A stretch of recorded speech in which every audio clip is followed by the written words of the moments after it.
नाजरीन, किस्त का आगाज होता है और हम देखते हैं काहिरा में सलाहुद्दीन शमसा को बचाने के लिए एक कमरे में दाखिल होते हैं और उसके साथ मौजूद सिपाही को तलवार से मार गिराते हैं।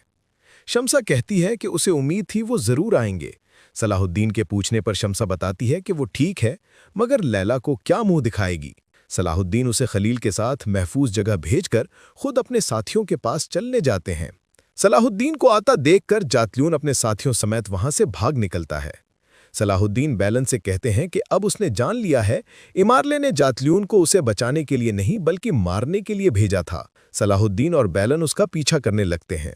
दूसरी जानिब शिरको एक जगह काफले के साथ रुककर कुएं से पानी पी रहे होते हैं कि यारुकी से कहते हैं पीछे आने वाले काफले को इस मुकाम तक पहुंचकर आराम करने का कहा जाए। वो आगे बढ़ने लगते हैं तो लड़खड़ा कर गिर जाते हैं। देखते ही देखते सारे घोड़े और सिपाही भी उल्टियां करते हुए गिरते जाते हैं। यारुकी को भी कै आती है और वो बामुश्किल बहादुर से कह पाता है कि पीछे आने वाले काफले को खबरदार कर दिया जाए कि इस कुएं के पानी में जहर है। इसके बाद हम देखते हैं कि अमारले एक बहुत बड़ी फौज के साथ मिस्र की जानिब जा रहा होता है कि विलियम्स उसके करीब आकर पूछता है कि उसने लॉर्ड गाय को कुछ ज्यादा जिम्मेदारी सौंप दी है। अमारले कहता है कि वो लालची जरूर है मगर बहादुर कमांडर है और जंग में शक की गुंजाइश नहीं होती। इसके बाद विलियम्स उसे खबर देता है कि उसके हुक्म के मुताबिक शाम से रवाना की गई नूरुद्दीन की फौज काहिरा को देखे बगैर फना होने वाली है। दूसरी जानिब शीरकू और यारूकी की ये हालत देखकर बहादुर एक मशरूब ले आता है और यारूकी और शीरकू को पिलाने लगता है।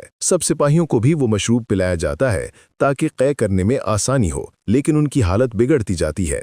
इधर कारतिगन एक कुएं से पानी पी रहा होता है कि अल्बीस एक बार फिर उससे पूछता है कि उनकी मंजिल मिस्र है या हलब। कारतिगन के जहन में सुल्तान की आवाज गूंजती है कि अगर इन दो जगहों के अलावा वो कहीं जाता है तो सजा का मुस्तहिक होगा। कारतिगन हलब का नाम लेकर घोड़े का रुख मोड़ने लगता है, लेकिन घोड़ा मिस्र की जानिब मुंह करने लगता है। कारतिगन की बहुत कोशिश के बाद भी वो नहीं मुड़ता तो अल्बीस जानवर के साथ जबरदस्ती करने से मना करता है। ये देखकर कारतिगन कुछ आगे बढ़ता है और वहाँ उसी बुजुर्ग शख्स को पाता है। वो उससे कहता है कि तकदीर के खिलाफ काम ना करे और मुसीबत के रास्ते को दवा से खत्म करे और गायब हो जाता है।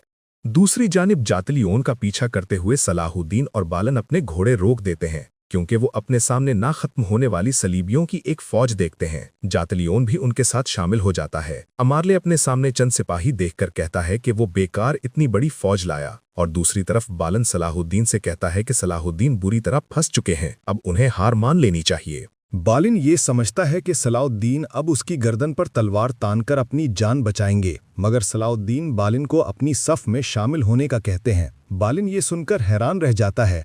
वो सलाहुद्दीन को अपनी जान बचाने की तरगीब देता है, मगर सलाहुद्दीन उससे कहते हैं कि ये शहादत का वक्त है और खुदा से गैबी फौज के लिए दुआ करते हैं। बालिन को जिंदा वापस आते देखकर जातलियून और लॉर्ड गाय को बहुत गुस्सा आता है। सलाहुद्दीन आगे बढ़ते हैं और अपने साथियों की हिम्मत बढ़ाने के बाद खुदा से साबित कदमी की दुआ करते हैं। बालिन ये देखकर बहुत फिक्रमंद होने लगता है, जबकि सलाहुद्दीन और उनके साथियों के चेहरे पर कोई खौफ नहीं होता। लॉर्ड गाय दो सिपाहियों को भेजकर सलाहुद्दीन का खात्मा करने की इजाजत मांगता है, मगर इमारले इसके बारक्स अमन का परचम लहरा देता है। सलाहुद्दीन और उनके सिपाही जंग के अलावा किसी किस्म के मुज़ाकरात का तसव्वुर भी नहीं कर पाते, लेकिन इमारले के कहने पर सलाहुद्दीन आगे बढ़कर उसको मुज़ाकरात का मौका दे देते हैं। इमारले कहता है कि बराबरी के लिए उसूलन सलाहुद्दीन की जगह नूरुद्दीन को होना चाहिए था। इस पर सलाहुद्दीन उसे बताते हैं कि बराबरी के लिए तो वो अपने किसी सिपाही को भेज सकते थे, मगर उनके सिपाही भी खासे तजर्बाकार हैं। सलाहुद्दीन उसे अपने पीछे खड़े होने वाली गायबाना फौज के बारे में बताने के बाद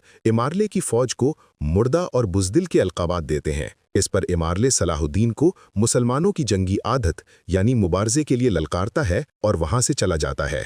दूसरी जानिब शहवार कामिल से कहता है कि जंगियों के बिखरने का वक्त यानी मिस्र की फतह का वक्त आ गया है और साथ ही जौहर को मिस्र के दाखिली दरवाज़ों पर मौजूद पहरेदारों को चौकन्ना रहने का कहता है। सलाहुद्दीन वापस लौटकर अपने साथियों को मुबारजा के बारे में बताते हैं तो वो सब सलाहुद्दीन से लड़ने की इजाज़त मांगने लगते हैं। सलाहुद्दीन की जानिब से इदरीस और इब्राहिम आगे बढ़ते हैं और इमारले के बेहतरीन सिपाहियों से टकरा जाते हैं।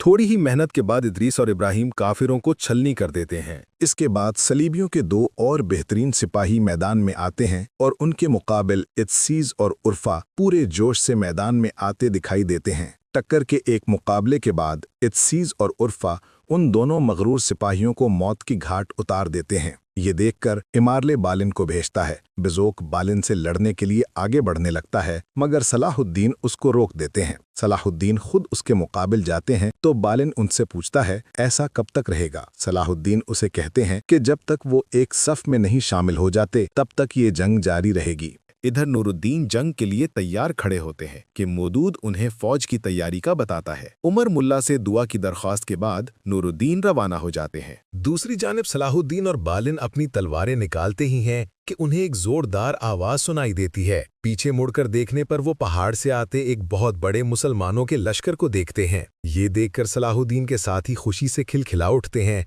जबकि सलेबी सफ़ें डगमगाने लगती हैं। इमादले गुस्से से विलियम से पूछता है कि उसने मुसलमानों की फौज के खात्मे की इत्तला दी थी, तो वो सब क्या है? दोनों फौजें आपस में टकरा जाती हैं। सारी फिजा तकबीर के नारों से गूंजने लगती है। आप सीजन के इस दिलचस्प मोड़ पर क्या कहना चाहेंगे? सलाहुद्दीन अय्यूबी की मुकम्मल एक साथ देखने के लिए चैनल को लाइक और सब्सक्राइब करना मत भूलें।